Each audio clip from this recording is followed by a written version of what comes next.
بسم اللہ الرحمن الرحیم۔ تعمیر قوم، یہ تعمیر قیادت کے لیے اور تعمیر قوم کے لیے یہ ایک دوسرے کے ساتھ لازم ملزوم چیزیں ہیں، اور نبی کریم صلی اللہ علیہ وسلم نے قیادت بھی تعمیر کی اور قوم بھی تعمیر کی، اور ہمارے پاس ایک تاریخ ہے جس سے ہم اپنی تاریخ کے سب سے پہلے دور کے ساتھ تعبیر کرتے ہیں، اور صحابہ اکرام رضوان اللہ تعالی مجمعین کی تاریخ، اور یہ 60 سال میں 64 لاکھ مربع میل سے زیادہ رقبے پر اسلام کا پرچم لہرا رہا تھا، اور کوئی شخص بھوک پیاس کا، کوئی شخص ظلم اور زیادتی کا دعوے دار نہیں تھا کہ اس کے ساتھ ظلم ہو رہا یا وہ بھوک اور پیاس میں ہے، اسے پوچھا نہیں جا رہا۔ لیکن اب ایسا انتشار ہے کہ مرکزیت کہیں قائم نہیں ہے۔ اب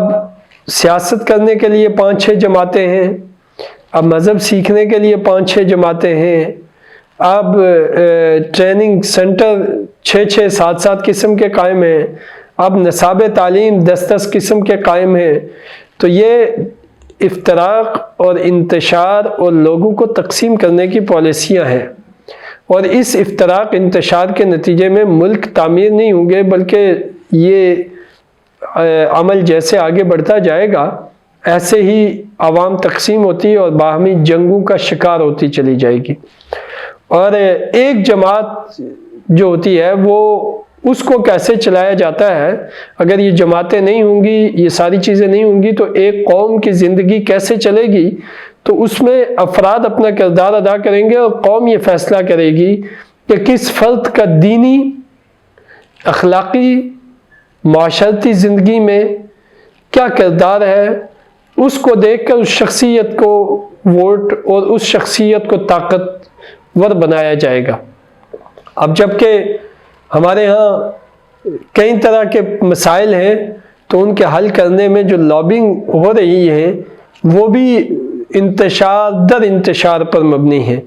ممکن ہے یہ بات سمجھنے میں ذرا مشکل ہو، لیکن اس پہلو پر آپ کو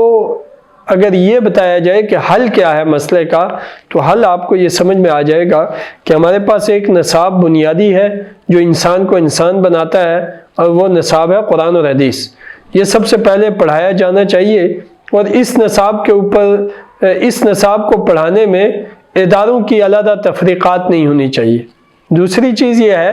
کہ ایک جیسی قیادت ہونی چاہیے، تو اس قیادت کا معیار یہ ہونا چاہیے کہ وہ رسول اللہ صلی اللہ علیہ وسلم کی سیرت، عمل، کردار، تعلیم، افکار،